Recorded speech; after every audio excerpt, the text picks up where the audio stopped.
여러분 안녕하십니까, 강신업 변호사입니다. 국힘의 가장 큰 문제는 뭔지 아십니까?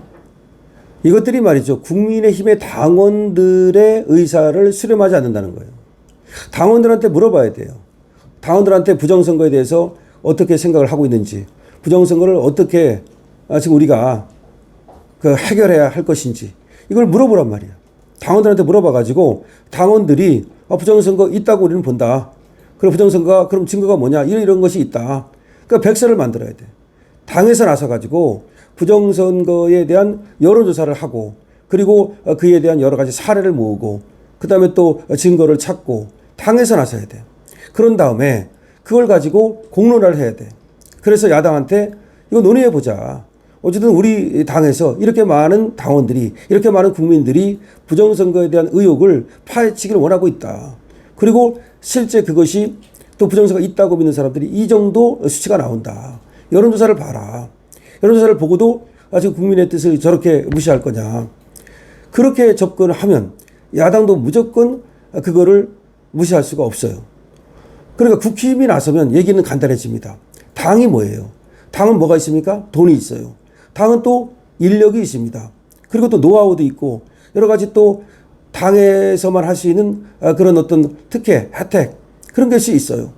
자, 그러면 당이 나서서 우리 국힘 당원들의 의사를 먼저 물어보고 그에 따라서 행보를 정하면, 그런데 어떻게 합니까? 국힘은 어떻게 해요? 부정선거를 얘기했기 때문에 너는 아웃이다.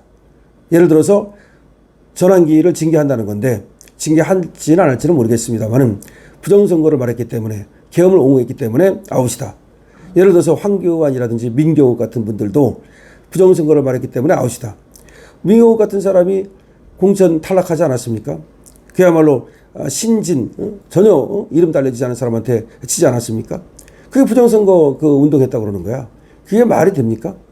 자, 그러니까 당 차원에서 이 부정선거를 공론화하면, 그러면 민주당도 말이죠, 그렇게 무시하지 못합니다. 이게 당 차원이 아닌 밖에서 자꾸 얘기를 하니까, 당에서 먼저 거부를 하니까 1차 방어가 누구냐면 국힘이야. 민주당 얘기도 안 해. 그냥 아무것도 안 하고 가만히 있어. 국힘에서 한마디로 개지하를 떠는 거야. 국힘에서 먼저 개지하를 떠는 거야. 지금 한번 생각해 보세요. 부정선거가 있다.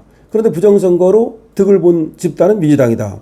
부정선거로 득을 본 집단은 저 민주당 국회의원들이다. 이 얘기잖아. 근데 그 왜 국힘이 방패막이를 하지? 왜 국힘이 방패막이를 하지?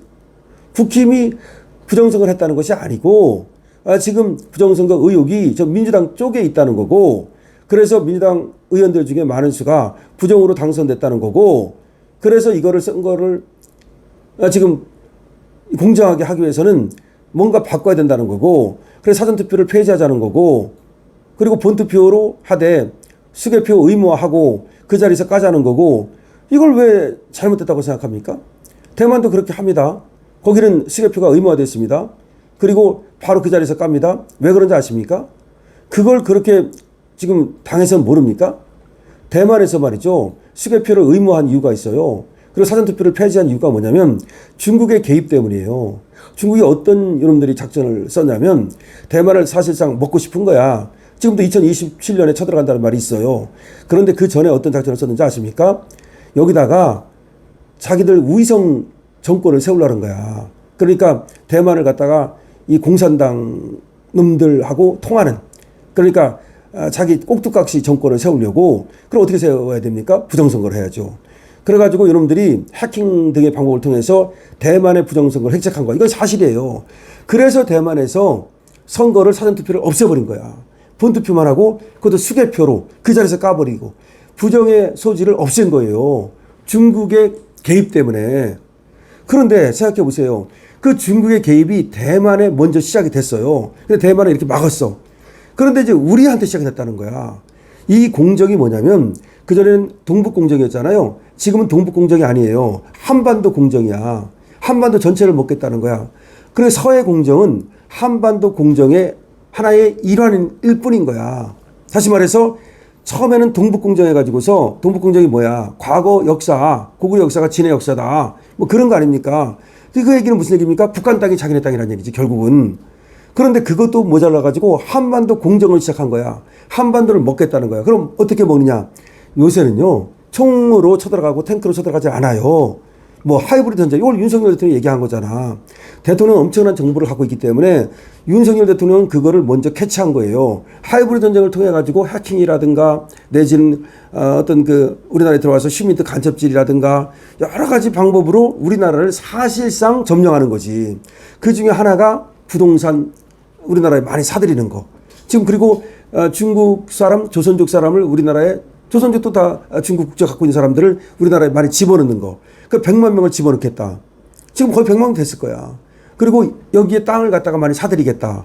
그런 다음에 투표권을 갖고 여기 투표에 영향을 미치겠다. 일단 영향을 미치는 거야. 근데요, 한번 생각해 보세요. 윤석열 대통령이 이재명을 처음 이길 때 24만 표 차이로 이겼잖아.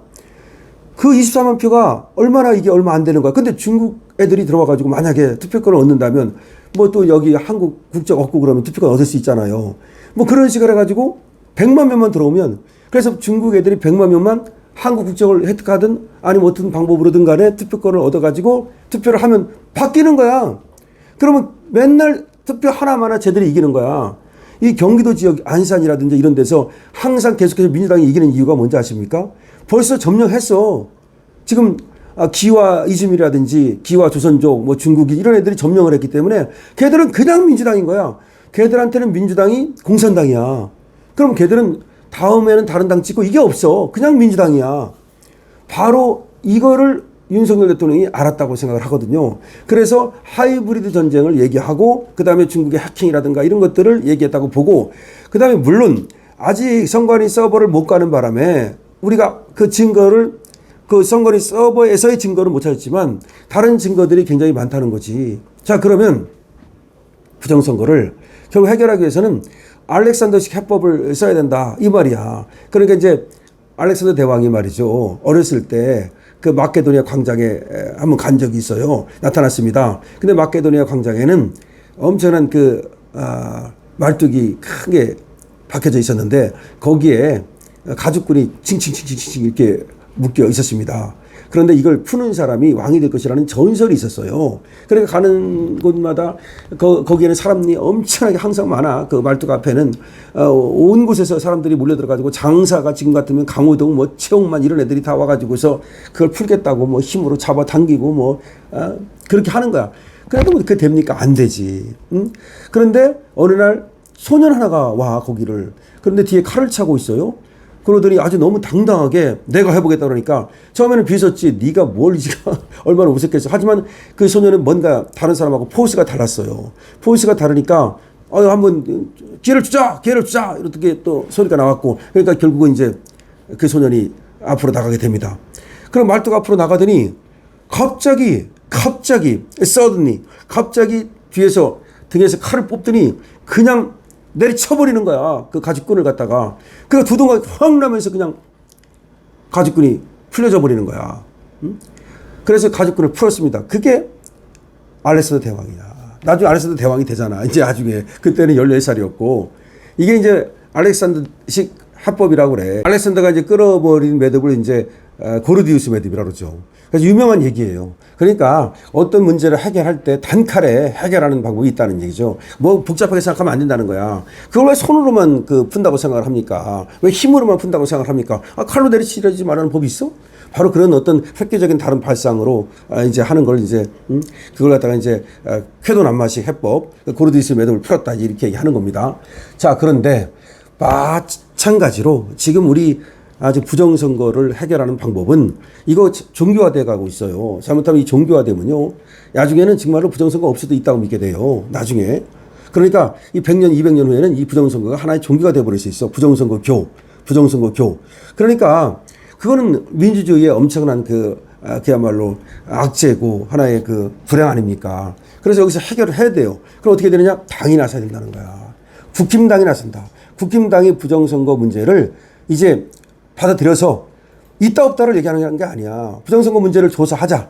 당내에다가 먼저 부정선거 조사 기구를 만들고 그런 다음에 이걸 갖다가 국회에서 공론화하고 쟤들은 안 하겠다고 그러겠지. 일단 우리끼리 먼저 시작을 하자고. 우리끼리 얼마든지 당에 돈도 있고 인력도 있잖아요. 그리고 전문가들 있잖아요. 그러면 세계적인 전문가들, 미국의 전문가들 다 불러오자고. 그래가지고서 지금까지 나타난 현상, 지금 근수의 법칙에 어긋나는 여러 가지 지금 현상들, 그 다음에 여기저기서 발생한 그런 여러 가지 또 부정의 징후들, 지금 하다못해 못 살리겠잖아. 뭐라고?